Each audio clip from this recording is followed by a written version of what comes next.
Sino ang main person na nag-influence sa iyong career path? Siguro sa akin, yung nagbigay sa akin ng break sa restaurant, si Ma'am Silvia Cancio. Transfer niya ako sa isang restaurant niya, La Creme. O, dishwasher pa rin. Paano naging break sa'yo from dishwasher to Pero dishwasher? doon, mas high-end na yun eh, kasi Mongolian na matutunan mo ron. Oo. Doon, first class na coffee shop, natuto na akong mag-bake. Paano ka natuto? Dishwasher Di ba, ka? Anong ginagawa mo? Mahilig ako makialam. Talagang Ayun, tumutulong. ang sikreto mo. Mahilig ka makialam. So, tingin ka ng tingin. So parang doon sa na yung taste buds ko, na-develop.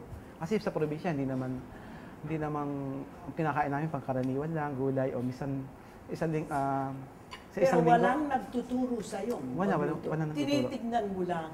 How do you get hands-on experience? Yung kasi karamihan po nung araw, yung mga cook ng araw, laging papasok.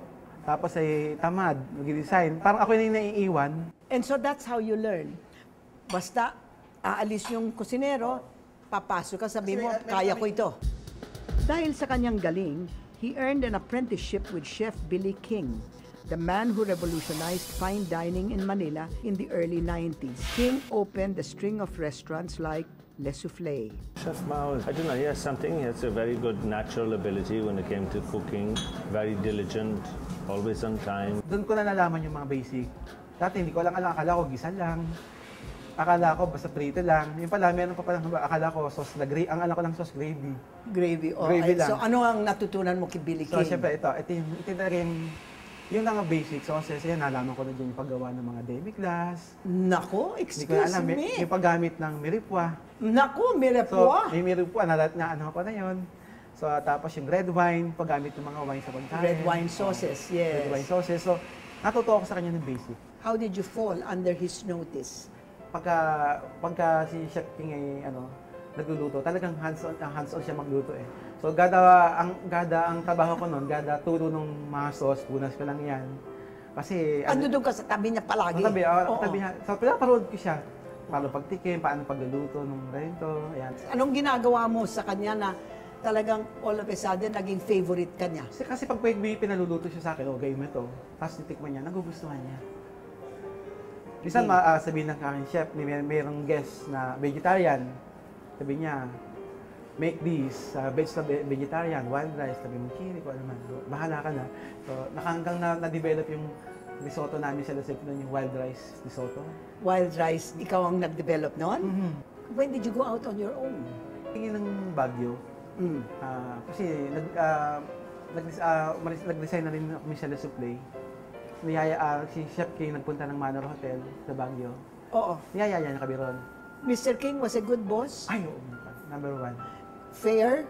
Fair. More than fair. Hindi kayo ine-exploit or anything at all? Tuition pay pa nga ng anak namin siya pa yung kasama pa nga eh. Wow, okay na okay yun. Sa restaurant ni Chef Billy King, nakilala ni Mao si Larry Cortez. Busboy and helper noon si Larry, and they both consider themselves as dreamers. May mga pinapangarap nga sila noon. Sabi ko, ba't di ako kasama? Nangarap sila, Chef's Palace. Puro sila chef. Sabi ko, tapos siya yung namumuno doon na pagkayo sila lang. Naging executive chef ka, hindi ba? When did you become executive chef? Siguro mga 1992 nagbukas ang nag-umpisa ang Soufflé. Mga 1998, yon. Within 6 years, naging executive chef ka na. Naging sous chef muna. Nag-executive chef na ako year 2000. Oh, so in year 2000, 14 years later, magkano na ang sweldo natin? So ginawa na kami 25,000. Aba, malak. Kasi Maganda. Magkaiba man ang personalidad, Larry and Mao became friends. So talagang kami lagi parang yin-yang, parang tawag namin between at saka buwan, tubig at saka apoy. So pagka sobrang lamig siya, kailan pa initin ko. Pag sobrang init ako, papalamigin niya. So maganda yung chemistry namin. 2007, Mauro and Larry made a big move. Yung gagawin namin step, very crucial. Kasi magre-resign ka eh. Isa-sacrifice mo yun eh. Sa kanya, game siya. I think they had learned enough in all the years. that working together with me, you know, I'm a type of person that I was, you know, to see people grow, you have to give them responsibility, you have to give them opportunity to bring out the creativeness in themselves. Okay, so when did you go on your own? Ayun, yun nga, pag yung 40 years old na ako, How much were you earning? As in, swelduhan? almost 80,000 yun. 80,000 na. Oh, pero hindi ka pa kontento. Kasi nung nasa Baguio kami, mayroon akong kaibigan na kasama ko rin. Oo, Nasabay kami lumaki. Ito ang nagiging partner mo hanggang Oo, ngayon. si Oo. Larry Cortez. Mahilig siya magbasa ng books. Mm. So, gada basa naman niya, kukwento niya sa akin yun. So, pag kwento niya, habi, ako naman, parang tumagma rin sa ano niya, sa plano niya. Okay. Parang sa ano niya, gusto niya yumaman. Ako gusto ko rin yumaman. Mas ano yun, yung gada ano niya sa akin, gada ano ni Larry sa akin. Parang ako yung naiinip, lalo akong naiinip. Sabi ko, kaya ginawa ko, birthday ko noon, 40 years old ka 40, kailangan magtayo ako ng restaurant, ng business. So, yung 40 years, doon kayo nag-umpisa na talagang porsigido ang nandito inyong na pangarap. si Larry, kapartner kasi matagal na kami nagbabalak na magtayo ng restaurant. Nangangarap na kami, yun, tapos pinagkakamalan kaming parang loko-loko kasi hindi naman mangyayari yan. So, may nakuha siyang investor ngayon. Si Larry? Si Larry. Okay. Binigyan kami ng space sa Sirendra kasi may bubuksang ano. Binigyan kami ng space. Yun na yung Duo Steakhouse. That was your first big break. Oo, yung Duo. Duo Steakhouse. Andiyan pa rin yan sa Andiyan pa Serendra. rin, Pero wala na kayo ron. Wala na, binenta na When namin did you yun. leave? One year? After 1 year, kasi doon sa Duo, ano na lang kami doon, 40% lang kayo? 40% lang kami, hindi kami majority. Kaya mahirap pala yung gano'n. Nung napasok na kami ng business, mahirap pala yung mag-business ka, hindi ikaw ang majority, hindi mo control. Hindi mo control. Ayun ang Yun ang natutunan namin. Pero kami may dumadating ganong mga problema, mas doon yung ano namin ni Larry. So after that, ano nangyari? Yun, nagbukas kami ng Chef's Quarter. Nakakuha kami ng mas magaling na investor. Mga doktor. Mas favorable ang terms ng investor. Ngayon, ano nangyari? Mas kami yung majority. Ano ang pinaka-successful yung venture so far? Yung nagbukas yung Chef's Quarter, hindi agad siya nag-click. Okay. So, kailangan gawa na naman kami ng paraan. Naging insecure ba kayo? Naging insecure kami. Ginawa namin, kailangan mag-catering tayo. So, yung Chef's Quarter, nag-ano kami ng catering. Oo. So, hanggang ngayon, nakaka-survive. Hanggang inabot ng 1 year, survive pa rin. Ngayon, nakakuha kami ng... Mas magandang lugar. Isang lugar, oo.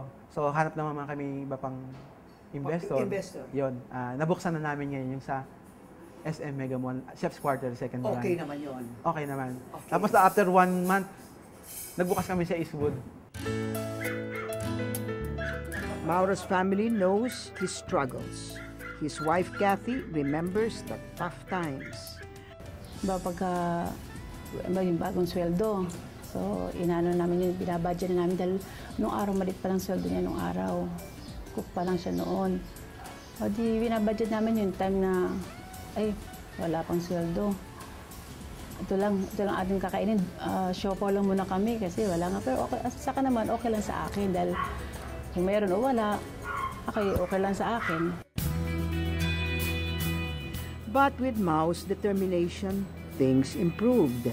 Nakakain na kami ng masarap. Nabibili namin yung gusto nila. Nabibili nila. Mama, gusto ko itong gato, sapatos.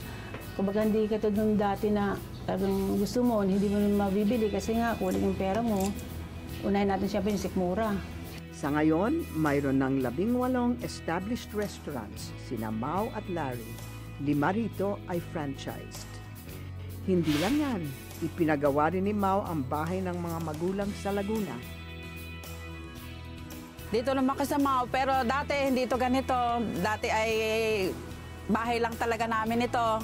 Ito yung pinagsikapan ni Mau na magkaroon nito para sa amin. Ang dating dishwasher, restaurant owner na ngayon. Plato niya, chef. Sabi ko sa kanya, alagaan mo ang iyong pangalan. Dahil pag sinira mo ang pangalan mo, parang sinira ang pangalan ko. Kayo ay aking pinalaki sa pamagitan ng pagstiko. This success is all about diligence. It's all about taking care of the business in the way you know how, and I'm sure that I will be extremely successful. Sabi ko, dapat ang mission natin is to inspire people. Ano yung mga secrets or ano yung talagang key na inyong mga decisions na that guaranteed your success? What is the secret of your success? Una, kailangan, kung ano ka, chef ka, kailangan alamin mo kung ano yung pagiging chef. Kailangan i-master mo siya. Mhm. Parang kahit kung ano, magpagadulwa sa gusto mo. Pangalawa, mahalin mo yung trabaho mo. Kasi kahit na sabihin mo, alam mo yan, magaling ka, hindi mo na may mahal yung trabaho mo, wala din. Dapat, yung ikatlo, kailangan maniwala ka sa ginagawa mo. Yun, pagka yung tatlo na yun, maniwala ka, mahalin mo yung trabaho mo, magpakadulwa sa trabaho mo, magiging success ka. Chef Mauro's story is a good example na basta may tiyaga, may nilaga.